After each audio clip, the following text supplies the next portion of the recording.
The biggest language learning companies don't want you to know this. The methods that make them the most money are the exact ones keeping you stuck at a beginner level forever. Here are the 6 traps they've designed and how to escape them tonight. Look, I get it. You've been studying for months, maybe even years. But when you actually try to have a conversation, crickets. Your brain freezes and you're back to pointing at things like a confused tourist. Here's the brutal truth. They're stuck in what I call the study trap, endlessly preparing for the language instead of actually using it. The worst part? These mistakes compound over time. Each month you spend doing them is another month you could have been having real conversations. And the longer you stay stuck, the more your confidence erodes. And mistake number 4 on this list, it's the one that makes natives struggle to understand you even when you know exactly what to say. But we'll get to that. Today, I'm breaking down the 6 most common mistakes that are keeping you stuck, and more importantly, the dead simple fixes that can transform your progress starting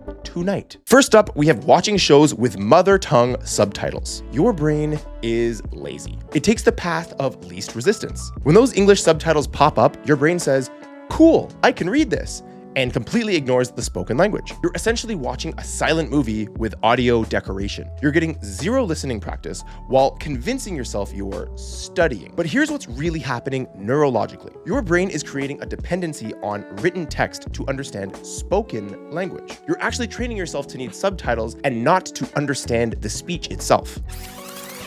Switch to target language subtitles or go completely subtitle free. Yes, it's uncomfortable at first, but here's the magic. When you don't understand something, rewind and mine those unknown words. This forces your brain to actually process the sounds, not just read along. Start with content you've already seen in English. Your brain will fill in the gaps while you train your ears. Then, gradually, move to new content as your listening skills improve. Second mistake, studying grammar before core vocabulary. This one goes against most of the stuff that traditional language learning tells us. We're conditioned to think we need to learn rules first, then apply them. But that's actually backwards. Rules without words can't form usable sentences. You need vocabulary to hang your grammar on, not the other way around. Okay, so here's a story that illustrates this perfectly. Marcus spent 6 months learning Korean grammar patterns. He could explain the difference between formal and informal verb endings in detail. But when he tried to order food at a Korean restaurant, he froze because he didn't know the word for chicken or spicy or please.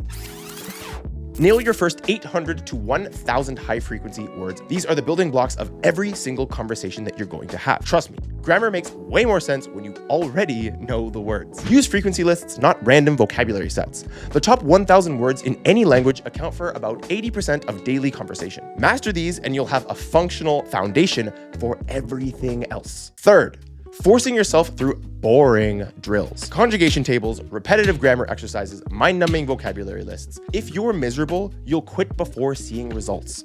It's that simple. Your brain craves novelty and engagement. When you're bored, you're not forming strong neural pathways. The information goes in one ear and out the other because there's no emotional connection to anchor it to. Plus, boredom kills consistency. You might push through for a week, maybe a month, but eventually you'll find excuses to skip your study sessions. I know I did. And consistency is everything in language learning.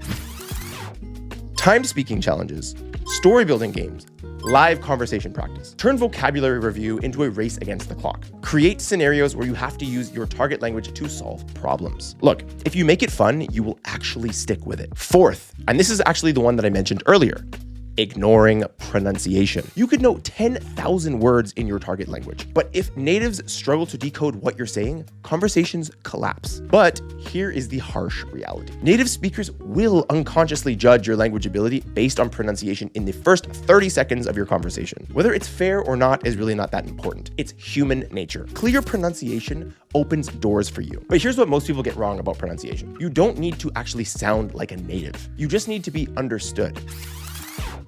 Shadow native content daily.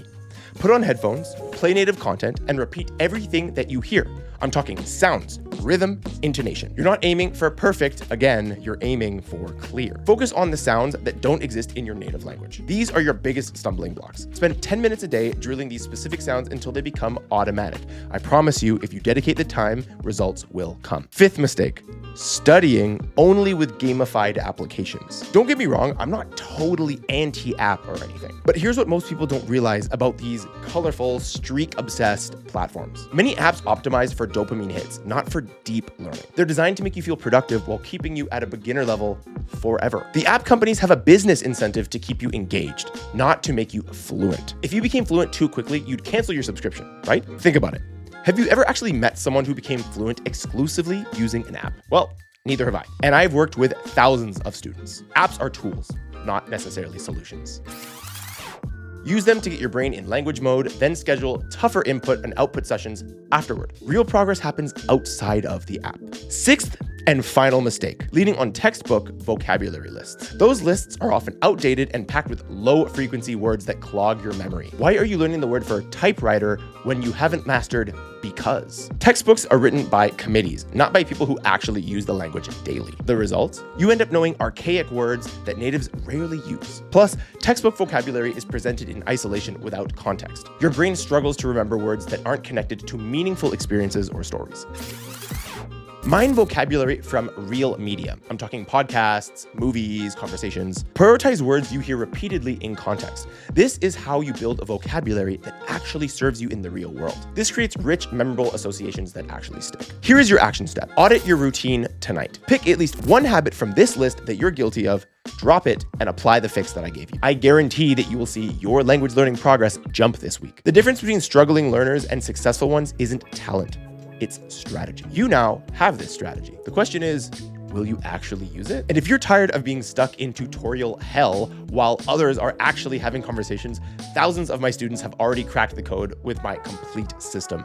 Link in the description. And since you've made it this far in the video without scrolling away, you've earned the right to see my secret input method that's really going to help you out. Fair warning though, it's going to make you question everything you thought you knew about language learning. That'll be right here. Go ahead, click it. See you in the next video.